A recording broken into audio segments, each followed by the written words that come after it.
a folosi sau a nu folosi îngrășământul starter la semănarea gazonului. Ei bine, astăzi o să facem un test ce se va desfășura pe o perioadă de o lună de zile, în care vom vedea beneficiile îngrășământului starter la semănarea gazonului.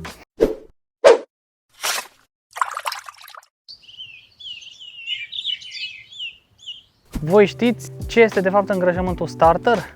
Ei bine, dacă nu știați, îngrășământul starter este un îngrășământ profesional pentru gazon cu conținut ridicat de fosfor care ajută rădăcinile să se dezvolte armonios și mult mai repede. De asemenea, acest fosfor ajută gazonul să se stabilească mai repede. Eu vă recomand 3 cazuri în care să folosiți îngrășământul starter, și anume la semănare sau supraînsămânțare, pentru ca gazonul să se instaleze foarte repede, la montarea rulourilor, la fel, pentru că rulourile au rădăcina foarte scurtă și gazonul trebuie să se înrădăcineze cât mai repede posibil. Și 3, la un gazon care nu a fost întreținut corect în sezonul anterior și are nevoie de o mentenanță corectă, de exemplu primăvara, când putem folosi cu succes acest produs și în cazul acesta are o longevitate de 2 până la 3 luni, folosit ca îngrășământ de sine stătător pentru primăvară, iar în cazurile anterioare, la semănare și la rulouri, efectele lui sunt destul de limitate datorită cantității imense de apă pe care o vom da gazonului în 2-3 săptămâni de la semănare, respectiv instalare. Pe această suprafață sunt doar 15 metri pătrați, dar au fost erbicidați și vom scarifica foarte agresiv de suprafață, vom încerca să nivelăm puțin și apoi vom semăna și vom face testul. O să vedeți la momentul însămânțării, atunci vă voi spune cum voi aplica acest îngrășământ pentru ca testul să fie concludent.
Acum, după ce am nivelat această mică porțiune, amestecul de turbă cu nisip cuarțos a fost de 2 părți turbă, una nisip, nivelat, tăvălugit, pus semințe de la Barenbrug Resilient Blue Lawn, am pus top dressing-ul și acum nu rămâne decât să punem îngrășământul starter. Dar, înainte de asta, vom delimita zona care va avea îngrășământ și care nu. Aici nu vom pune îngrășământ și vom pune doar în partea cealaltă. Ca și gramaj, voi folosi 35 de grame de new grass pe metru pătrat. Nu-l voi împrăștia cu distribuitorul pentru că are rază mare și ca să am control și să nu ajungă nimic pe această porțiune, îl voi aplica manual.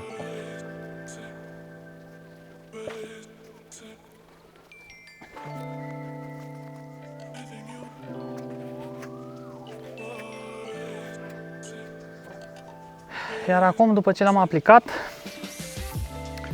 voi face update-uri pentru a vedea care sunt diferențele între fără îngrășământ și cu îngrășământ. Iată-ne la 23 de zile de când am început acest test cu starterul New Grass de la Landscaper Și nu știu dacă vedeți, dar în această parte este subdezvoltat, în această parte este mai bine dezvoltat. Iar dacă nu vedeți și nu e evident, haideți să punem înapoi și să vedem diferențele. Acum, dacă vă uitați, este mult mai evidentă partea dreaptă, că este mai dezvoltată. Faceți excepție de buruieni, acelea le rezolvăm mai târziu, nu asta ne interesează, ci cum s-a dezvoltat gazonul. Și după cum vedeți, gazonul este mai dezvoltat pe partea dreaptă decât pe partea stângă. Pe partea dreaptă este mai des și pe partea stângă avem goluri.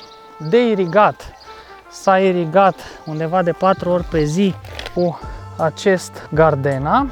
Manual câte 10 minute, practic cel mai mult fără apă.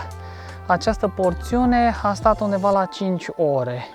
Am udat manual pentru a vedea dacă într-adevăr ajută la ceva, la stabilire și la înrădăcinare mai puternică în momentele în care chiar îi lipsește ceva apă. Și după cum vedeți, este mult mai des, mult mai bine răsărit față de aici, unde este subdezvoltat. Acest test, pot să spun, până în momentul de față, ne arată faptul că îngrășămintele starter cu mult fosfor chiar ajută la semănare sau supraînsămânțare.